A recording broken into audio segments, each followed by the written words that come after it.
I'm speaking with Jeff Minsky. He's the Director of Emerging Media at OMD Ignition Factory. We've been talking Next Wave. So the Next Wave showcase is going on. We're looking for new innovative technologies that are going to make a major difference in the marketplace. And so you're one of the judges for shopping and commerce. We just had the finalists up on stage. Can you tell us, were there any common threads, any highlights, anything you thought was particularly great? Well, I mean, clearly this is a mobile conference and everything is about how do we connect the mobile experience to the in-store experience or to the venue experience, whichever one it may be.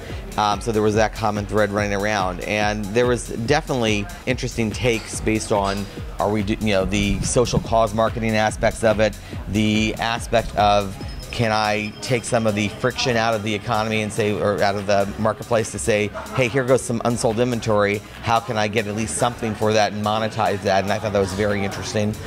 And just generally the idea of navigation within stores and driving consumers to certain parts of a retail environment, because we are very much now a community or a population that is location trackable. Yeah.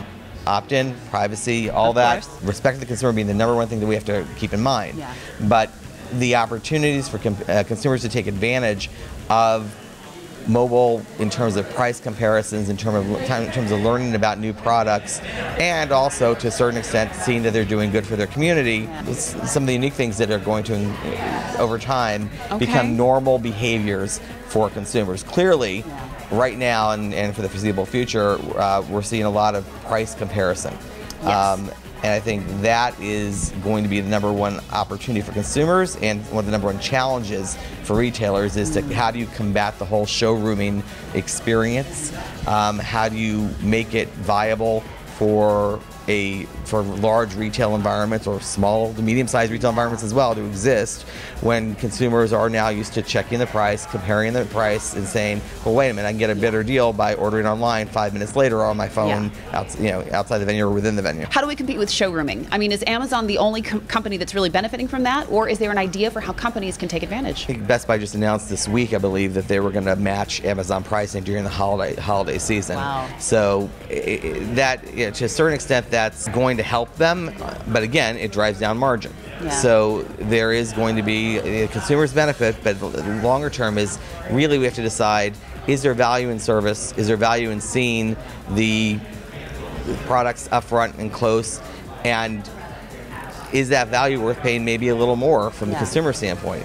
Problem is right now consumers are just looking to get what they can get for as low a price as they can get it, and in the current economy, and for the foreseeable future, that's still going to be the case. So it's going to be a tough time for big box and retail. I think moving more to an experiential viewpoint within the stores, so the showrooming actually also provides another reason to go and keep them there and being able to talk to them. Clearly, better educated salespeople is always a very good thing to get the Well, didn't the Google guy talk about most people actually want to do research on their phone as opposed to talking with someone in store? Well, they wanted that's probably because the person they talk to in store is not as educated as going online and doing the research beforehand. Everyone wants to walk in knowing that they at least have some sense to know whether they're being told the truth or being kind of fudged a little bit. Or sold to per se. Also, again, it's not just being able to go to a salesperson and say, what does this product do? It's the experience, it's the way that the products are being placed. So I think if big brands, big retail brands can embrace showrooming, but find ways to get that sale done within the environment as well, or at the very least, get their digital virtual version playing in the same kind of league as the Amazons of the world, etc., enhanced by the showrooming, they'll keep that customer loyal. Well, and it sounds like incentives and price comparison is always going to be a major driver for consumers. So you said the magic word, consumers. We started out by talking about innovative ideas in this space, but we suddenly jumped to consumer behavior. And of course, the best ideas fill a gap. They fill a problem. So what are the consumer behaviors besides showrooming and looking for price and things like that that are defining the industry? We've just passed the 50% point of smartphone penetration, which means there's still 50% of the consumers, or about 50% of the consumers that have not yet adopted this. So we still have to concentrate on the basics of learning how to take those location-based services, take those pricing comparisons, take the opportunity to provide relevant, augmented experiences within the environments and enhance that knowledge base. So, beforehand we were talking about how you have to have some very smart salespeople in the showroom. Do you really need them actually to be real though? can you create an augmented sales experience? Right. Siri clearly is a very, very, very early first step in the idea of having a personal concierge service. Yeah. But can you create sort of siloed versions of that, or vertical versions of that are smart enough to be able to answer the most basic questions that are being asked in an augmented way? So maybe you don't need to always have human beings per se answering those questions in the storeroom, but they're still your salespeople. They're still your virtual avatar-based salespeople. NFC stickers. You walk up to a product that you like, you tap your phone, and it'll tell you the 3 main data points, and then it'll start pulling in opt-in brand incentive coupons so you can buy it there on site for a price that beats Amazon. Yeah, absolutely. But NFC stickers, again, is a question of how long will it take for that technology to roll out. The fact that iPhone 5 does not have NFC means that it's probably most likely another year before NFC becomes at least something top of mind to consumers. Right now, it's not going to be top of mind. As we're planning out for the next year, because technology does have a dev cycle, what is a behavior that we should be planning for? The real thing that I believe is going to happen most likely this holiday season is the explosion of 7-inch, 7 3/4-inch tablets. Sure, the new mini iPads. The mini iPads, the Amazon Kindle Fire HDs, the Barnes & Noble versions. That to me, it was only when the DVD player hit $100 at Walmart that it exploded in terms of penetration and reach. I think this price point, assuming that it comes out anywhere between the $200 $250 price point, will really drive a complete change in consumer consumption of print, of magazines, or of even video. And we've seen the early adopters, and most of us watching this video are probably early adopters. Or digital.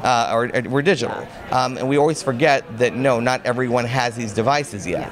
But when you start to see what happens when it does scale, and when we get to that scale, I think that all of a sudden brings a whole change in media consumption. I think that's going to be the story for the next 12 months, is just how much things are being viewed on tablets. Smartphones being more of a utility tool in my mind than necessarily a media consumption device. Tablet being firmly placed in the media consumption realm, and that will just explode when the price point hits a point where masses can say, I have to have it. I love it. Okay, so continue to follow the money, but be ready for the mid-sized tablet. Okay, so mobile is obviously really huge, but let's jump into the one other sort of elephant in the room, connected TV. Take us there.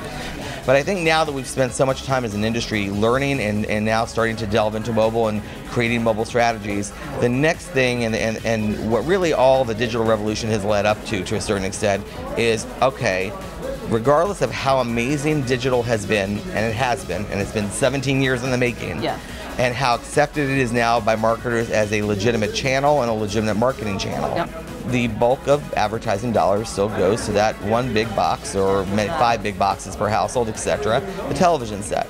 And clearly the next realm of growth and the next wave of where this is all headed in the digital life cycle is going to be the connected TV space. Now, we've seen the starts, and you can say, well, it's been connected for 3 years, but in very, very, very difficult ways.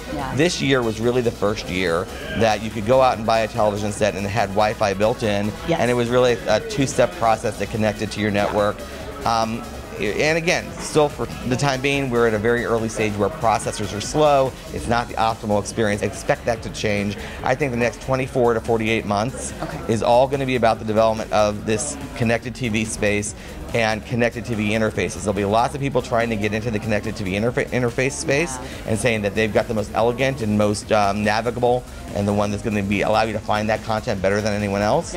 But I think you'll start hearing the verse, well, this is the year of connected TV, and that starts to come up more and more often. We're on our way to that hybrid of ROI and brand building on a 60, 80-inch screen that allows you to do so much in terms of impacting emotion and driving loyalty and creating and generating demand, not just acting as a transactional channel. But that's true. It really is just another screen size. It really is just the really big tablet that stays planted in your living room now. It is, but as clearly Steve Jobs proved to us when we all didn't think there was necessarily a reason for an iPad, size matters. Well, that's the 3 trends defining the industry right now. Jeff Minsky, thank you so much for your time. Thank you for having me.